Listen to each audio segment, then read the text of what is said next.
Welcome to American Dreams, Keys to Success, with your host, Alan Olson. Welcome back. Today we have here with us Yobi Benjamin. Now, Yobi is an innovator and an entrepreneur with deep expertise in web technologies, cloud computing, security, and professional service consulting.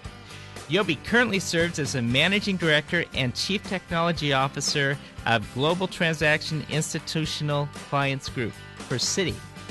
And welcome to today's show, Yobi. Thanks, Alan. It's always good to be with you. Thank you. Yobi, where did you start out your career in technology? Oh, my God. In the early 80s, I started as an engineer in a company called Lotus Development Corporation, which, as far as I'm concerned, invented the spreadsheet. Or, well, the truth of the matter is we improved upon it greatly and became the market leader, building out Lotus 123. To those of you who are old enough to remember what it is. Oh, I remember Lotus. A lot of fun there. And then where'd you go from Lotus?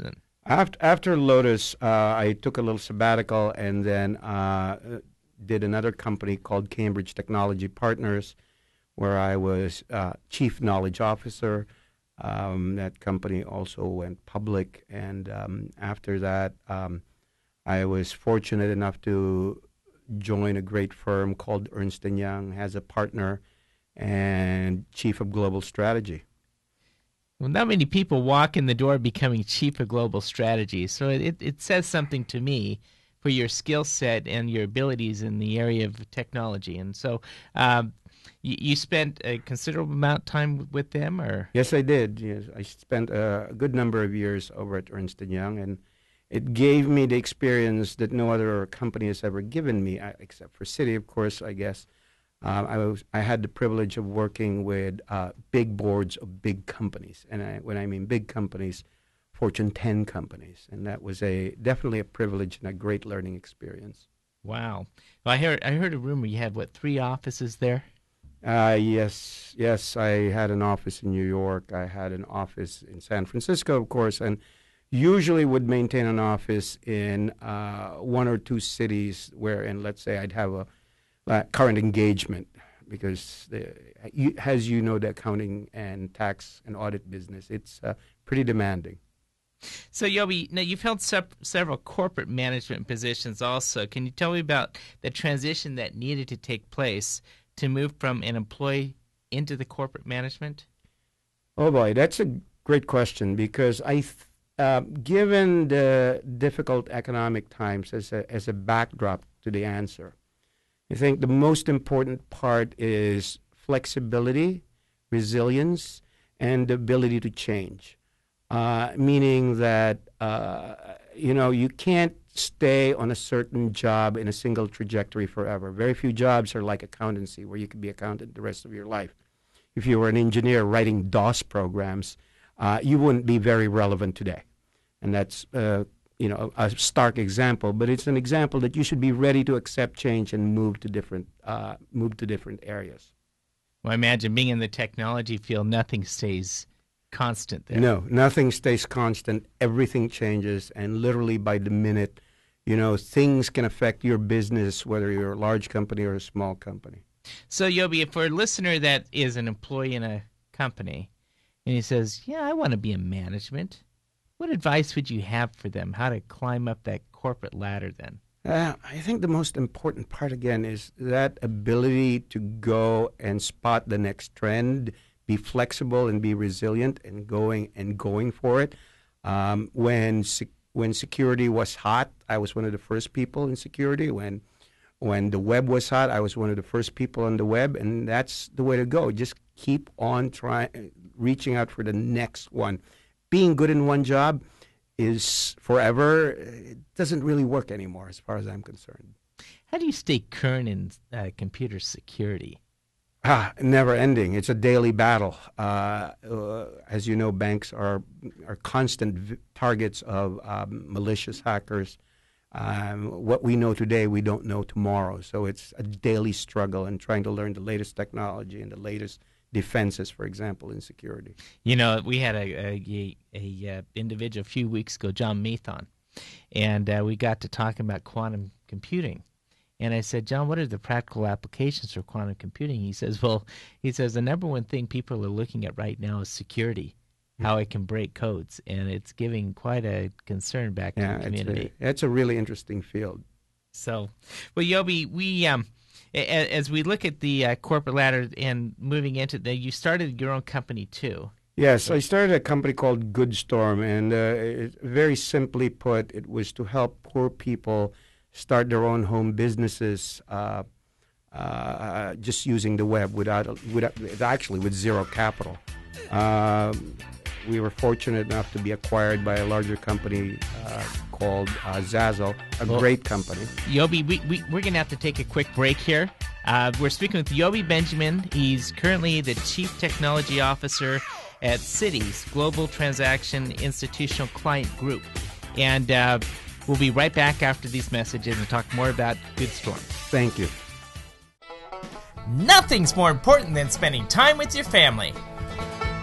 At Greenstone Rogo Polson Company, we're trusted advisors to the highly successful.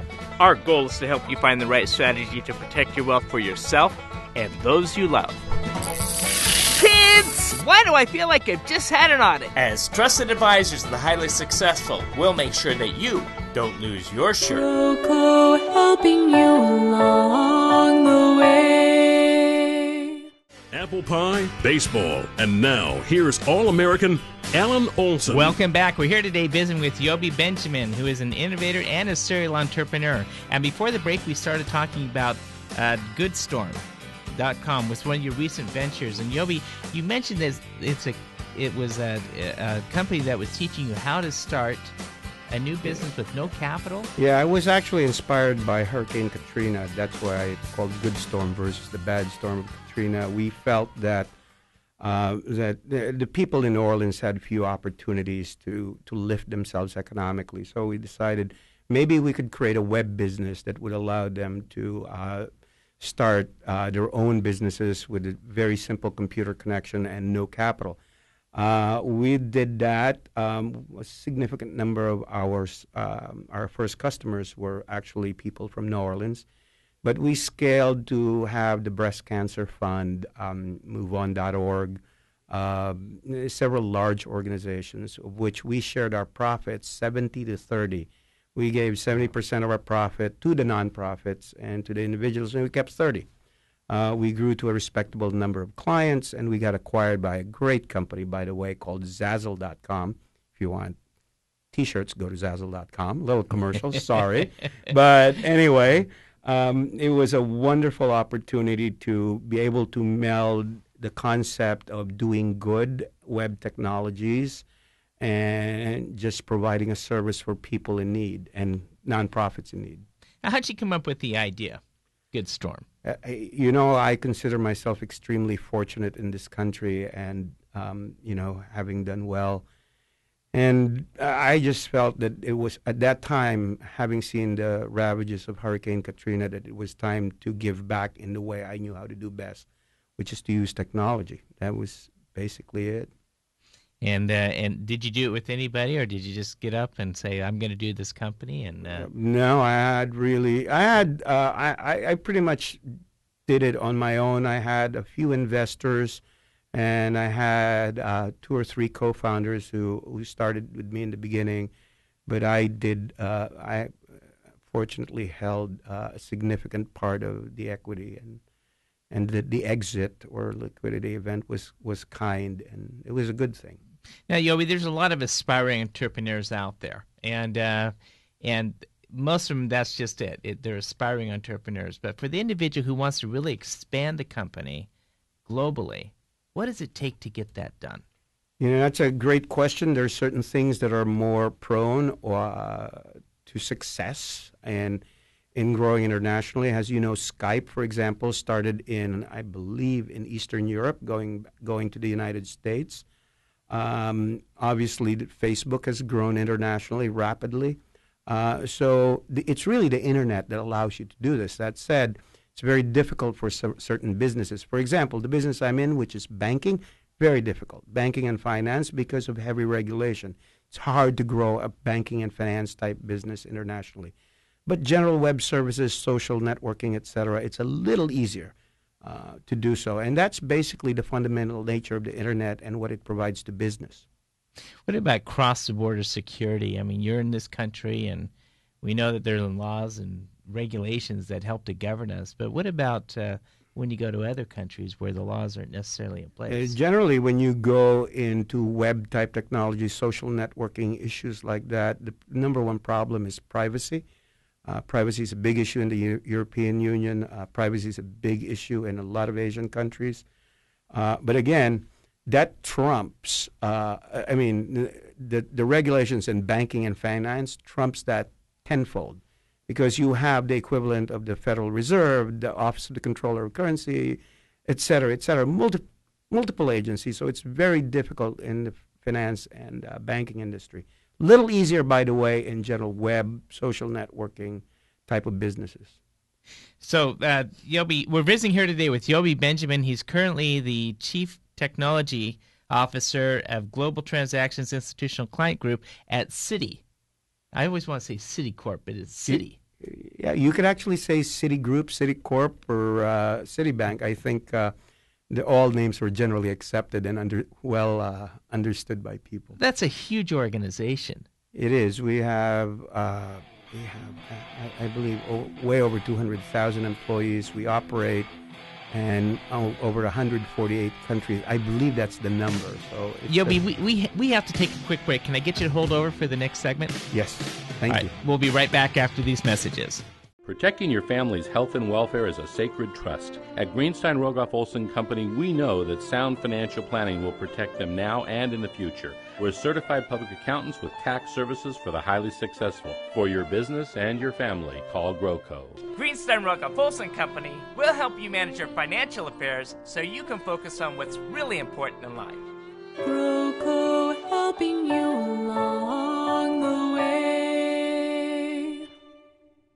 Apple pie, baseball, and now here's All-American Alan Olson. Welcome back. We're here today visiting with Yobi Benjamin. Yobi currently is the Chief Technology Officer of Global Transaction Institutional Client Group at Citi. And you right before the break, you said this has some 200,000 employees. Yep, that's about right. About 200,000 plus. I actually can't keep up with the numbers. Oh, my gosh. We're trying to be more efficient, though. We're actually, trying to have a more efficient workforce and having the right amount of employees, the right number of employees for the right jobs. So what does that equate to in dollar transactions a day? Oh, boy. Well, I work in the Institutional Clients Group Global Transaction Services. We're basically the bank for sovereigns, basically governments, and large companies.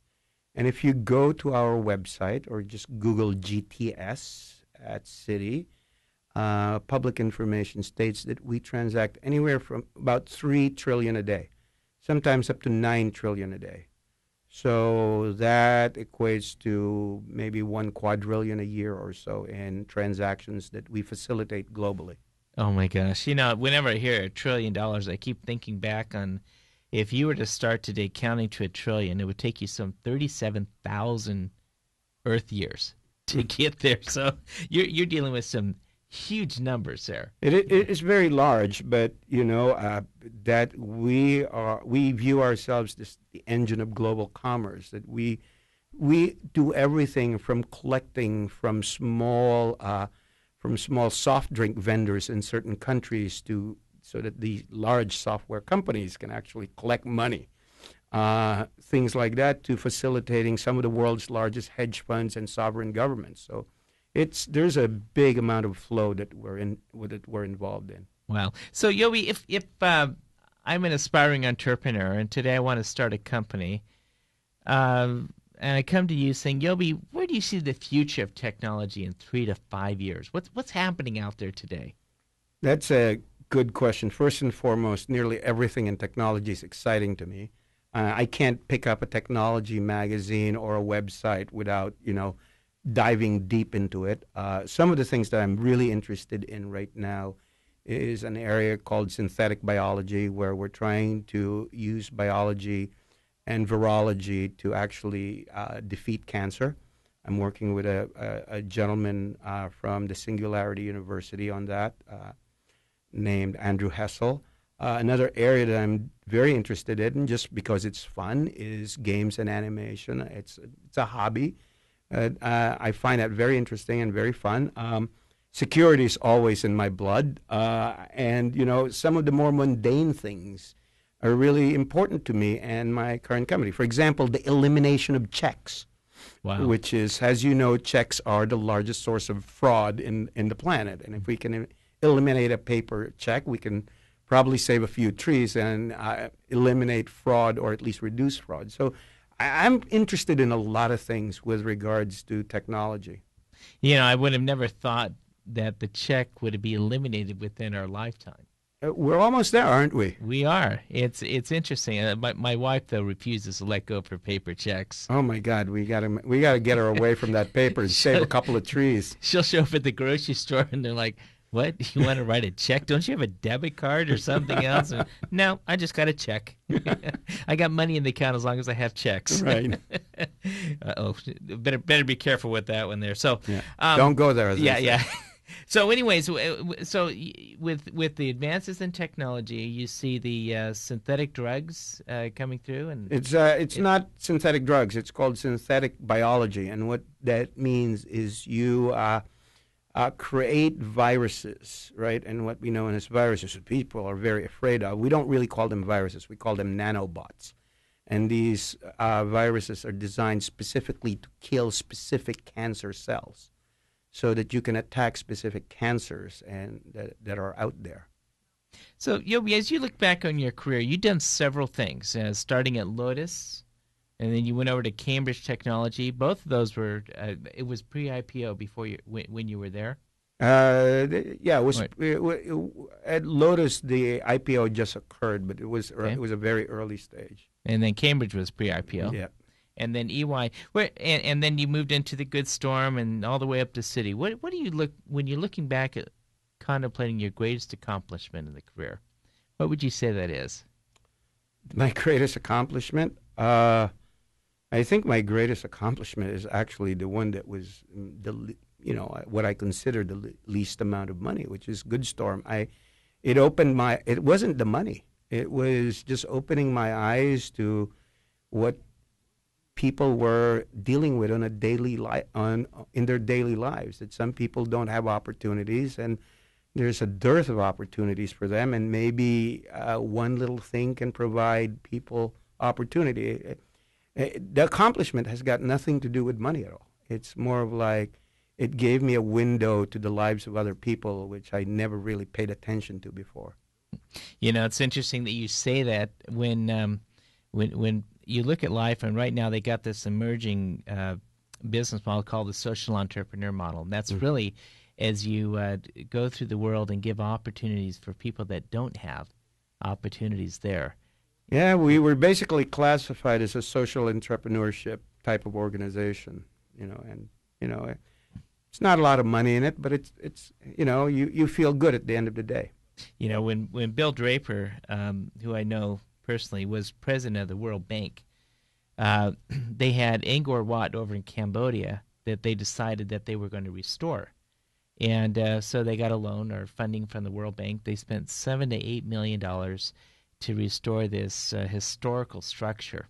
And he says today that brings in some $8 billion revenue a year to that country. Yeah, well, it's not just historical. It's a global heritage site, actually, one of the most important, symbols of humanity and how we progressed as a people. I mean, the Angkor people, Khmer, are some of the greatest architects, and you can see it in their temples and their bayons and everything that you see in Angkor Wat. And it's a true testament to the way we evolved as people. So Yobi, I like the point that you brought out there about the good times, the greatest accomplishment. I think when reflecting, when you look back at life, really what it comes down to, who's you helped throughout your life to better the world that we live in. When I pass on to the next world, I just want to think that I made this place just slightly better, ever so slightly better. And I have no great ambitions for anything greater than that. And I think that that simple philosophy will guide you in a lot of the things that you do on a daily basis. Yobi, thank you for joining today's show. It's been a pleasure having you here. Thank you very much, Alan, and I look forward to seeing you again. Thank you. You're listening to American Dreams with Alan Olson on AM 1220 KDOW.